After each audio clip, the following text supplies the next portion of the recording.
So this session is all about maximising your academic success through publication. And that's not to say I'm the guru or know all on this. I just thought it'd be really useful to get together some top tips and things I've learnt along the way. Especially as lots of people come to me saying, how do I publish this? I want to publish that.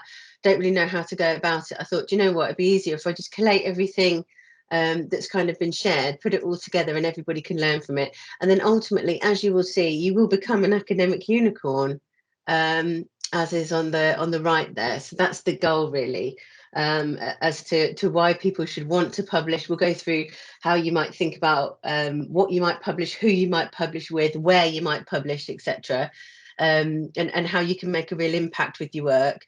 And then I'll go through all this kind of hints and tips that I know and everything that's kind of available within Coventry University. And then I'm hoping the second half of the session-ish, we can sort of get people sharing their ideas about, I had this idea for a project that I wanted to publish, but I couldn't publish it because of this, or I'm still thinking it could be a publication, but don't really know where to go. And then the last bit will be after questions, kind of thinking about how we can put visions into practice and actually put some action points together about how people might go about publishing. And even in the session, because we're going to be talking about some interdisciplinary work and how you might bring in other collaborators or co-authors to your work, there might even be people in the session who you think, actually, I could collaborate with that person. They've got a similar idea to me, or they're thinking about publishing something similar. Perhaps we could collaborate there. So I hope the session will be useful in terms of sharing knowledge exchange, but also making some concrete action plans for you all going forward. So I'm Dr. Sally Pizarro. I want to be an academic unicorn. I don't think I'm there yet, but I think, if we can carry on sharing knowledge about how we get through our maximising our academic success, maybe we'll all be academic unicorns by the end of the day. So I'll start with why you should publish your work in the first place. Now, there's some disciplines in university. I know, for example, I work as a research associate in CAMC, which is the Centre for Arts, Memories and Communities. And their research outputs aren't always publications. They are pieces of art or exhibitions or monographs. And it's a very different kind of world. So a lot of the things I'm going to be talking about today are going to be coming from a health and life sciences perspective, because I'm a midwife by background.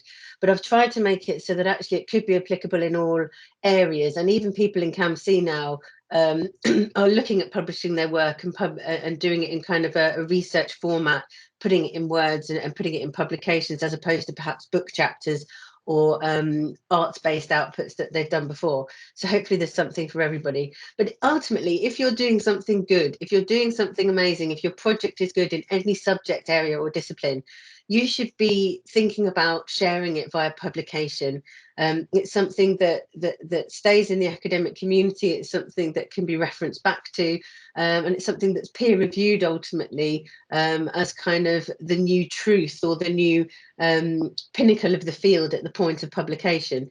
It's a project output in itself. So when you're doing projects, writing up projects, some of your outputs could be publications as well as reports or something you're co-creating or building or whatever. It goes towards the ref submission. So if you want to be refable, then obviously you've got some outputs which might be arts-based or might be practice-based or might be something you've co-created together. But ultimately, you can also pull all those things together in a publication to share how you actually how those things came about, how those outputs came about, and they can be put into ref submissions. And we'll talk about different ratings and different stars, excuse me, and how you can get kind of those publications solidly in the ref. It's kind of proof of what happens. So you can say, I was involved in this great project, we did this, we did that and the other. And I get this a lot in my field. They did something brilliant and I'm like, oh, where's the publication? Oh, we never published it. And you're like, well, okay, I believe it happened and everything, but where was it recorded? Where was the results? Where was the evaluation? How do we know what worked, what didn't work? And if somebody wanted to replicate what you did because it was so brilliant, how do they do that? Unless they manage to talk to you or work with you in future, there's nothing kind of to say what actually, no documentation or record of it necessarily. It's a blind peer review of your work. So like I said, when it goes out, it's kind of like your field has approved it to say, yes, we agree with this. This is ready to go out and be the new pinnacle in our field. which is quite exciting. And that increases your own academic profile and your own status within the field, because you then become a published author in that subject authority. As we know in research, it's normally a pinprick we're making every time. But still, you're increasing your subject authority in that area, which is, of course, important for most academics and subject areas.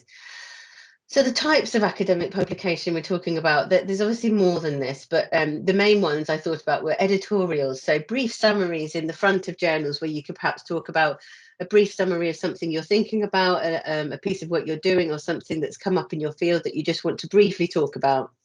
Obviously, you've got the research article, which is, what most people, traditional kind of health-based scientists, would recognise as something that was empirical, something you've done, had ethical approval for, and published as something concrete.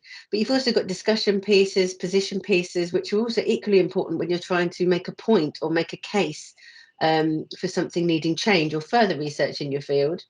Book chapters, obviously really important, especially not just for an academic audience then, but for a lay audience as well. If you're turning your research into a book, then that can have some great impact in terms of the general public getting hold of what you've done and making sense of it. Monographs, as I said, tend to be really popular in the arts faculties, where someone individually puts together a really, really in-depth focused book, so, monograph on a really in-depth piece of research, perhaps historical or perhaps arts-based, usually in those fields. A review, obviously a review of the literature, different review types, of course. Really important for saying, this is new, this is something I know is new, or I know hasn't been done before, because I've reviewed the literature, or because I've reviewed the literature, it's led me to this research question. Really important in terms of building your case, building your argument for what you're going to do next. Case studies, I've seen a lot of these published. They're quite problematic in some cases, because unless they have rigorous ethical approval, it can be quite ethically dubious to publish case studies, and they're becoming less frequent in health. But in other areas, they may be really, really important, especially if it's something unique that's happened and you want to publish that as a documented record. Sometimes if it's something that you want to publish after the event, you need retrospective ethical approval to publish it, which can be problematic. But still quite valuable in some fields. Conference papers, obviously we know that we want to disseminate our work to the people who are going to care about it, which could mean conferences, could mean other audiences. But if you get a conference paper out of the conference you present at, that's also another written record of what's been shared and what's been presented at that point in time to a specific audience. And then you've got reports, which aren't often cited as much as academic papers, but still can be important. And a lot of funders will ask for reports at the end of their project or whatever they've funded. But actually, it's a lot of the time it's the journal articles, the research articles that will get cited more than the reports. So in some cases, they're more valuable. So my main advice really is, if you want to publish, and I'm presuming most of you do want to publish because you're here, then think ahead, because too many times people come to me and they say, I want to publish what I've done. And I said, well, did you get ethical approval? No. Do you think you can get it? No. I think it's, the moment's passed. So any project you're doing, my advice would be get ethical approval to make it into research if you don't think it's research, or if you're collecting data of any kind, get ethical approval for it. So, and plan into your timeline a publication. Don't think of it as an afterthought. Think about why you want to publish. Now, we've discussed some of the reasons why you want to publish. You think you've done something great, or you think you're going to do something great. You're going to want to share it. You want to increase your publication record. So that's kind of the things you think about why you want to publish. And then you need to think about, well, who's my audience? What do I want to change? What impact do I want this paper to make? If it's a policy paper, do I need it to be in a certain journal where that readership is perhaps human resources or healthcare managers, or who needs to see this? And who do I want to publish with, and why? So do I need to collaborate with someone who's got a subject expertise that I haven't? For example, at the moment, I'm trying to find a historian to write with, because I really want to look at medical history and the history of midwifery, but I'm not a historian. So I'm thinking about, I really want to publish with a historian at the moment, that, they have the expertise I don't. And where do I want to publish? Do I have ethical approval? Can I publish this work? Is it really sensitive? Is it going to really upset some business or corporate place or NHS trust if I publish this work? Is it going to be damaging anyway, in any way? And then if I'm going to publish it, which journal am I going to look at? Which publisher am I going to look at? And do I have open access fees? Now we'll look at how you find a journal, how you find a publisher, although publishers are a bit different because they normally publish books rather than the journal themselves. And do I have open access fees? A lot of the time we don't have open access fees unless it's built into funding where you ask for it in advance. And I would definitely recommend, if you're doing any kind of funding application, put in for open access fees so you can publish the work open access. But there's other ways you can get around open access fees, and we'll talk about those as well. So in terms of looking at which journal, then there's a few ways you can go down. So SciMajor Journal is it's a really awkward website to say, but the top one basically is the one I go to. It's if you type in journal ranking in Google, it will be the one that comes up first, and I'll take you through some of the pages in a bit about how you can find which journal is most suitable. And then the Sherpa Romeo .ac.uk, it's version 2 now. I prefer version 1, but they've updated it all. Can tell you more about each journal and how you can get open access fees, you know, the embargo periods and all of that. And then the really simple way, I don't use this, but lots of people do, they ask Jane, which is the picture on the right, where you can basically insert your title and abstract of what you're thinking of publishing, and it will come up with fine journals, and it will tell you, you know, if you want to write something about this, this is probably the journal you should go for. You know, like I said, give it a go. If you want something crude and rudimentary, that's quite a usable tool. And then you've got the doaj.org, which lots of people use as well, and we'll go through that. But really, if you are thinking about where you want to publish, where do other authors you respect publish? Where are you citing your articles from? You know, you're expert in your field. Which journal do you go to first to say, oh, that's where I go to for my new knowledge, my most expert knowledge? The best articles are always published here. And where are the articles I cite published?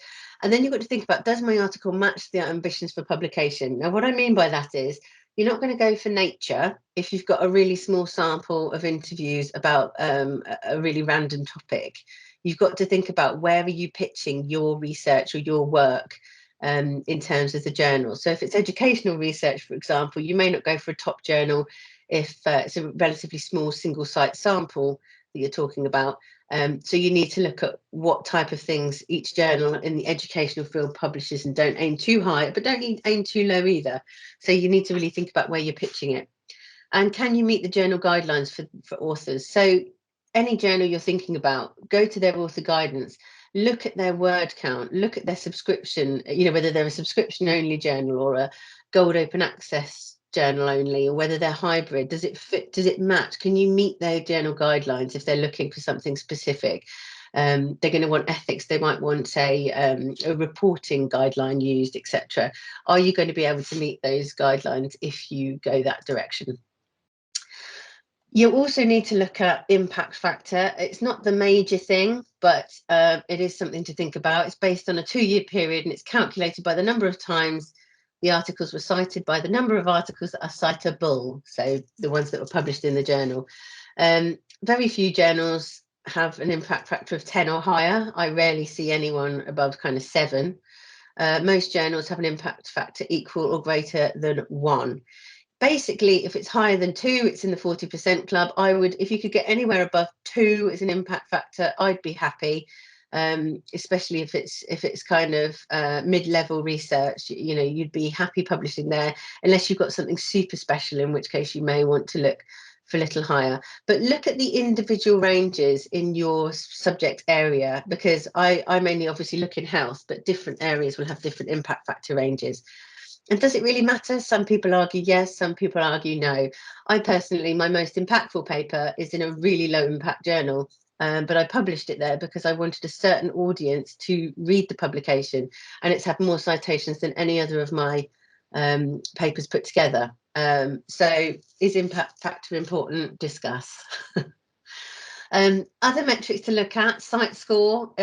People will look at, it's the number of citations received by a journal in 1 year to documents published in 3 previous years, and divided that by the number of documents indexed in Scopus published in those same 3 years. I'm not a mathematician, thank goodness. And then you've got the source normalized impact per paper. So the journal citation count per paper divided by the citation potential in its subject area. So again, you've got to look at your individual subject area for those. And then the H index, which is listed on our Pew profiles and Google Scholar, etc., which seems to be the thing, is the journal's number of articles that have received at least that number of citations. It quantifies both scientific, general scientific productivity and scientific impact, and is also applicable to scientists and countries, etc. I couldn't work out exactly how it's calculated, especially as it seems to be both on scientific impact, and I'm not sure how that's measured exactly.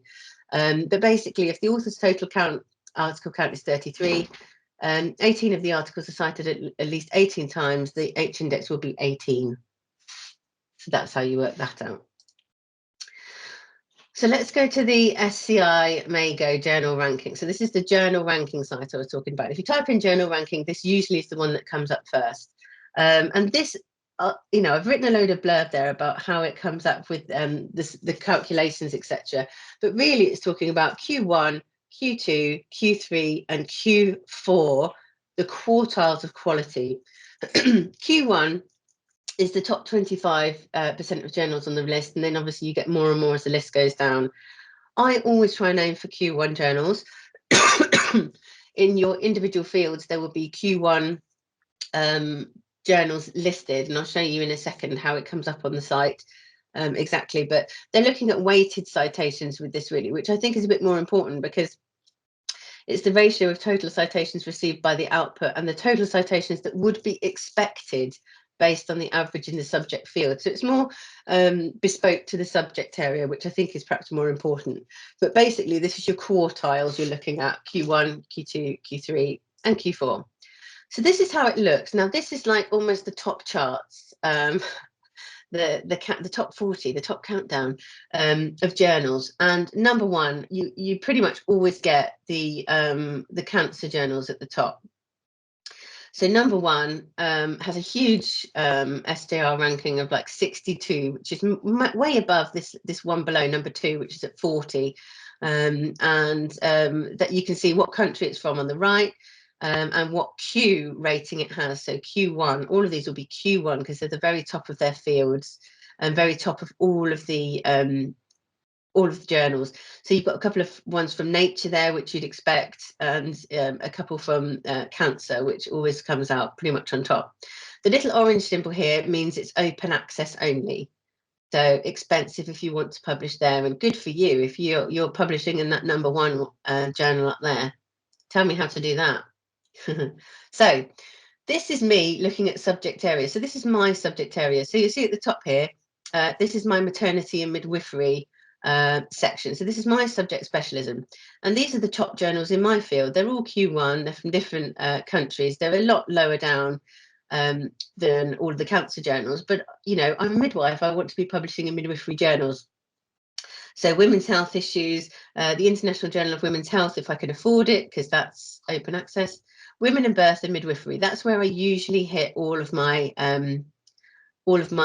research articles, and that's where my readership is. That's where my colleagues read the work. That's where women having babies read some of the work, and they do actually make things open access for a short amount of time, about 3 months, which is really useful for people who want to change practice quite quickly. So in your subject area, you would simply choose what you're looking at the top, what countries and regions you want to look at, and you should be able to pull these up in the same way. Now, I've clicked on Midwifery Journal, the one I said I mostly publish in. Now, if I click that on this site, this is what I'll get. So you can see the green line at the top is Q1 for maternity and midwifery, but actually the yellow shows that it's only Q2, quartile 2, in obstetrics and gynecology. Now, that doesn't bother me because I'm not an obstetrician. I'm not looking to get published in that area necessarily. But when you're thinking about ref, you need to think about what section of the ref your department is going to be aiming for, or which one you think you're going to be submitted for. And then you need to look at which journals are going to correlate with that area of the ref that you're going to be submitting to, because that's probably the area you want to, the journals you want to be aiming for. Then you're looking at Q1, how many cited documents they've got and uncited documents over a period of time, and whether those numbers are going up or down. The journal is improving. You can see all the numbers are going up. So this is a good journal for me. It may not be the best in the world, but in my field, this is considered top dog. So, you know, hopefully you'll go and look at and find your own in your own field. Then if you go to Sherpa Romeo, what I've done again is gone to midwifery. So I've looked at my journal in Sherpa Romeo website, and this shows me what I can do exactly if I published in this journal, what I'd be able to do. So, you know, the accepted version, I could put it in my repository. So on the pure profile on Coventry University website, the published version, what I can do with that, how long it will be embargoed for. So they usually it's about 12 months they embargo the paper for, where only subscribers or paid readers can read my work. But after 12 months, they will make it openly available, or more people will be able to read after that. So I would strongly suggest you would look at the Sherpa Romeo listing of your particular journey you're thinking about, so you know right from the start what it is and is not going to enable you to do with your research once it's published. And then this is the DOAJ. This is if you're looking for just open access journals and articles. You can look here if you've got lots of money to spend, and articles. It's just like a search engine really, and it's just for me to show you another place you can go to look for your journals that you want to aim for. And then you need to think about, okay, I've got my journal now. Who should I co-author with? First of all, do you need a co-author? Some would argue yes, some would argue no. It really depends on the situation. I generally tend to work with co-authors because I find that a collaborative approach, especially interdisciplinary, really makes an article stronger and really brings in richer understandings from different perspectives. So personally, I would always have a co-author, whether that's your mentor or your student or your mate.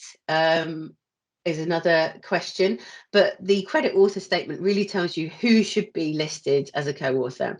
So basically anyone involved with any of these things, so validation, analysis, investigation, writing the draft, review and editing, so anyone that helps you edit the paper, anyone that helps you visualize it, someone who just thinks of the study, helps you really formulate your ideas before you go ahead with ethical approval, etc., should be involved according to the credit author statement.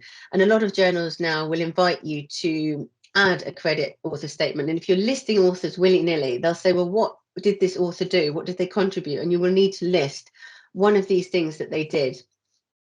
Also, it's really interesting to note that if you have co-authors from other countries, some countries are eligible for open access publishing. So for example, especially if they're from low middle income countries, I have a team that I work with in Iran, and every time they collaborate with me or co-author with me, we often get the fee waived on free open access publishing because they're from a low middle income country and they want to encourage more people from those areas of the world to be involved in publications. So that's something to think about eligibility wise if you're co-authoring or collaborating with people around the world. And then generally in terms of my top tips, when you're thinking about, okay, I've got my collaborators, I've got my journal, don't splice your projects up too much. So it's really tempting to say, I've done a huge project, huge piece of work, I can get 10 papers out of this instead of one. Generally, it's really difficult to do that. And the 10 papers will be really weak, and it's much better. And loads of journals say this, don't slice them up, put it all together in one paper. It's much better to have one strong paper that's going to be cited a lot, that have lots of little ones spliced up. And I'm on several editorial boards of different midwifery journals, and we often have the same thing with people sending it in as paper one and paper two, and then see paper the next paper, and we're like, no, put it all together in one big paper. It's much stronger in that sense. Also, follow author guidelines. You'll only get it rejected back or say, please revise this, or it's just really annoying if we get something into our journal and people haven't followed the guidelines, and we just have to say, before we can even look at this or send it out for peer review, you need to change fundamentals within the documents, which is just very frustrating. And also check whether the methodology and methods are appropriate to answer the research question. So just think about, what was my research question, and are my methods led by that question? Because the questions that drive your study design. If there's a mismatch, it'll be the first thing that the editor or the peer reviews pick up on. And then also a lot of the time we see kind of, to the best of our knowledge, nothing's been published in this field. And then, you know, we Google something and we're like, yes, it has. It's been done, you know, to death. You've just not bothered to do your literature review properly, etc. So don't get caught out by that one. And then obviously when you submit your paper, it usually goes to peer review. That could take up to 3 months, perhaps longer. When it comes back, you need to provide a detailed account to the reviewers about how you've addressed your how you've addressed each comment in turn, or said thank you very much if it's a compliment, or if you disagree, a robust kind of, no, you know, we're not changing that because. But basically that needs to be the strongest argument you make, because the editors will often say, you know, the quality of that will often decide whether it goes back out to peer review, or whether the editor can make a decision based on your revisions alone. And then the references should be as recent as possible, ideally some from the target journal. So again, within the last 5 years is optimal. And if you're looking to publish in a certain journal, have a look at what's been published recently in that journal that could strengthen your work, and cite it, because that often goes down very well. Avoid complex flowery language, especially if you've got a word count. It just is too verbose, it's too difficult to read. Try and cut it down and make it as concise and as straightforward as possible. And then obviously all research has limitations, but it's important to explain what the limitations of your study might be beyond sample size and geographic location. So really think about, you know, it was really difficult to recruit in this study because COVID, because this, because that could actually be important learning for someone else in the field. So it doesn't necessarily mean your research is rubbish. It means actually you're really humble and strong in identifying where the limitations were and how you overcame them. And then aim for a strong light bulb conclusion. So not just a conclusion that says, we did this, that showed that, and then this is what we've presented. Try and have kind of like a aha global light bulb moment where the reader kind of gets excited about what's next. And then be clear about your contribution to new knowledge. So why you've done it, what it means, what are the implications, what's the impact, and how people can use your work. And then also data is plural. This is like a bugbear. Data is plural, so you have to say data were, not data was, or data is. Okay, so also think about reporting guidelines. Obviously, there's a massive drive in all kinds of research to get reporting guidelines so that everything's standardized, so that for future systematic reviews or future work, everything can be standardized and better understood and reported in the same way. So think about whatever it is, the type of study you're doing. Are there reporting guidelines that you can adhere to strengthen your work from the start, and cite that you're using it, and say that you're using it, and properly use it? And it could be that you're in your appendices or in your supplementary tables and files, you've got a checklist about how you actually did tick off all the things that you did in your, you know, your core Q, qualitative research reporting guideline, etc. So there's just a few there, but there's lots more. And also think about quality assessment. So if your paper or your article is used in a literature review in 2-3 years after it's published, they're going to be applying all these quality assessments to your work when they quality assess what papers they're including in their review. So it's a good idea to actually quality assess your work at the point you write it, and think about how you can improve the quality of your work, and how you can improve the quality of the science and the article you're writing. So and you can again cite that you've done this, and perhaps highlight again your own limitations in this. So they're just a few quality assessment tools. There are again many more. And then thinking about a title. So I'm just going to ask you, of these 3 titles, and I've just put, you know, we just put these together out there, which do you think is best? So first one, does vaccinating children and adolescents with inactivated flu influenza virus inhibit the spread of influenza in unimmunized residents of rural communities? Or number 2, influenza vaccination of children, a randomized trial? Or number 3, effective child influenza vaccination on infection rates in rural communities, a randomized trial? Is there any kind of feel about which one might be best there to use? It's not rocket science, but I'm just trying to give you an opportunity to engage.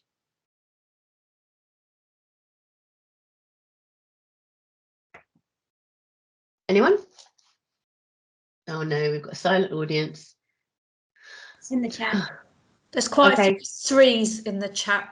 Option Oh, brilliant. 3. Thank you very much. I can't see the chat. That's really helpful. Yes, 3.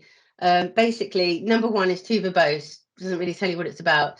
Number 2 is too short. It's got a semicolon and it's got the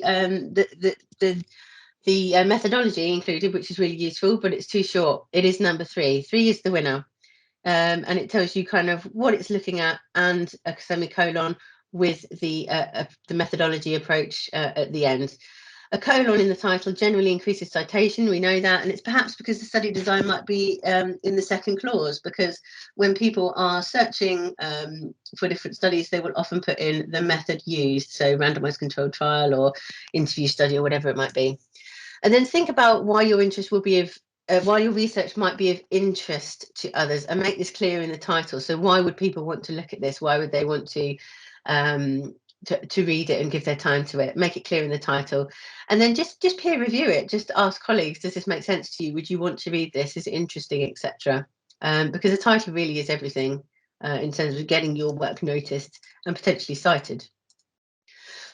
Equally, keywords should represent the content of your manuscript and be specific to your field or subfield.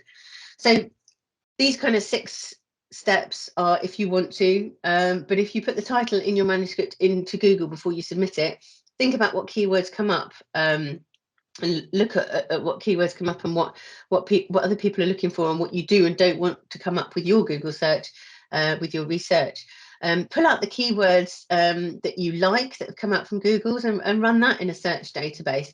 So in CINAHL or whatever the database is for your subject field, I don't know all of them, but put the keywords in and see what comes up. What studies did you find? Are people going to, is it similar studies to what you've done? Are people going to find it easily, basically? How would you want other researchers to find your work? What keywords would they be putting in to find it? You're obviously best placed to know your field as to what keywords come up most recently.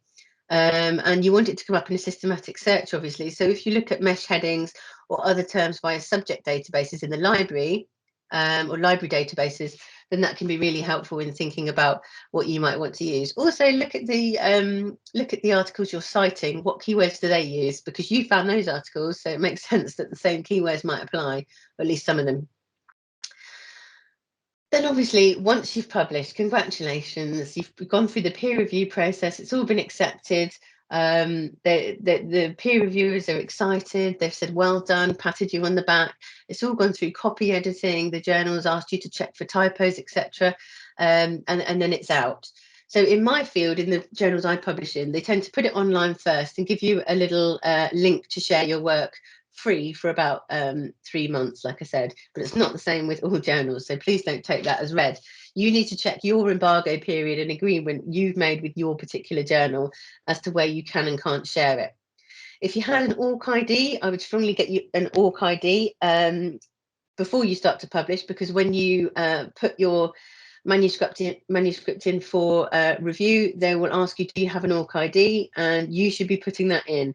If you do that, it will make your life easier, because for your whole publishing career, that ORC ID will travel with you and have all of the publications you've ever done linked to it, which makes things really easy for everybody looking at your work.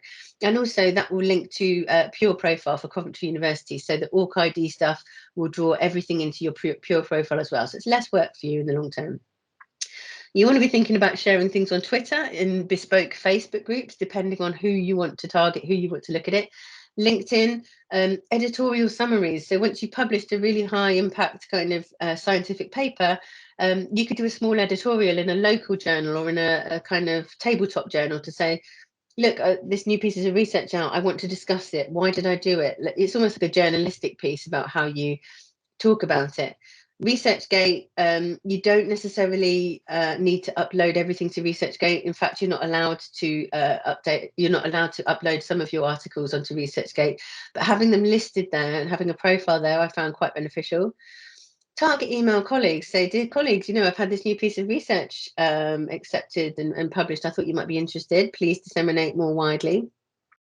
Research groups, it's really interesting to share amongst, obviously, conferences. If you've got a blog, that's my blog. do a small blog post about it to reach another audience, and then think about the press. So in terms of CU media department, they're quite good. If you've got kind of interesting results from a study just been published, they will publicize your work. So get in touch with them. They're always looking for content. And you might want to go for general media press. You could either tweet them directly, or a lot of the journalists have their hashtags or their handles or their emails out publicly. So you can just say, hey, I thought this might be interesting for you to look at. Apparently someone's waiting in the lobby to come in. Can anyone else admit them, or is it just me? I have already done it. So Okay, it thank you seems, very much. yeah, don't worry. Hi, is that Amanda? Yes, that's me. Hello, Amanda. Hi. Hello. I recognise your voice. So that's the thing about sharing your work, thinking about all the places you could go. The CU media team have been really kind to me, but I've also managed to get local and national journalists to publish the work, which is also really useful. So in terms of using social media, I can't stress enough how important it is. And people say, I haven't got time, I don't want to do it. Honestly, I've got collaborations from social media, I've got news articles from social media, I've got PhD students from social media. I definitely am able now I've spent some time and invested that time in building an audience, I'm able to very quickly disseminate research to a wide range of people who I want to see it quite quickly. And also improve your reach and citation scores. There's lots of research out now to say that if you do share your research via social media, it will improve your citations, which is obviously linked to impact, linked to how it's disseminating or being used in your field, which is really important. So spend time building that audience, follow the people you want to follow, especially Twitter. I can't think of anywhere else where you'd be able to link directly with politicians, with policy makers, with decision makers, with people high up in your field, whatever field you're in, and directly tweet them what you're doing, so it can flash in front of their eyes, a report you've written or an open access journal. And it can only take 5 minutes a day if you need it to, just by having a little read, interacting a little bit, posting something interesting, liking or retweeting a couple of other people. And it's, really, really key place for me. And I think a lot of people, it's especially big in health, but I'm sure it's big in other areas. In terms of history, I think is quite big on there as well. So think about how you might embrace social media a little bit more, because it really can be beneficial.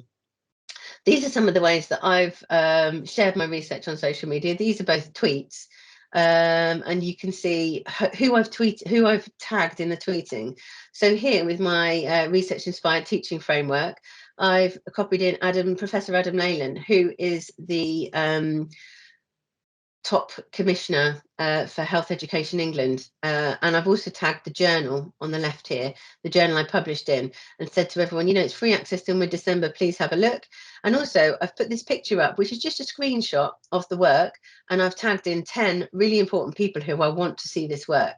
Now from that, the head of Health Education England emailed me later in the day and put me in touch with his team and said, please disseminate this research to my team, because I want them to embed it into future commissions that we commission. I want people to be making sure that research inspired teaching is embedded within their commissions. So boom, instant impact there. Equally here, on the right, I did something similar with occupational medicine. I made sure I tagged the journal, and I actually am recruiting for another survey, so I used this to recruit to another survey as well. And here it was, because it was quite a sensational piece of research we did, and we had some kind of sensationalist results, I actually tagged in some journalists from the Times and the Guardian who I wanted to cover this. And from that, we are getting a Guardian piece written as we speak. Then top left there, I also got journalists contact me saying, can I write a piece on your research? So they did the writing, they did the media piece, and they got quotes from me to add in, which was a really nice piece of media in Refinery 29, which is global news on women's health, which is really great. And then bottom left, I wrote a piece in The Conversation, which is in like the top 30 in the whole of Coventry University's pieces in the Conversation, which look at the profession of midwifery and the research there. And then these two pieces on the right, I put into Facebook and a group of educators in Facebook, so Midwifery and Nursing Educators Bespoke group. I didn't just share it randomly. My neighbour doesn't care about my research. But if you put it to bespoke groups like nurse education, midwifery groups, they'll be interested in this kind of stuff. And I could get it to them very, very quickly, as well as through email groups. And then at the bottom, I shared on LinkedIn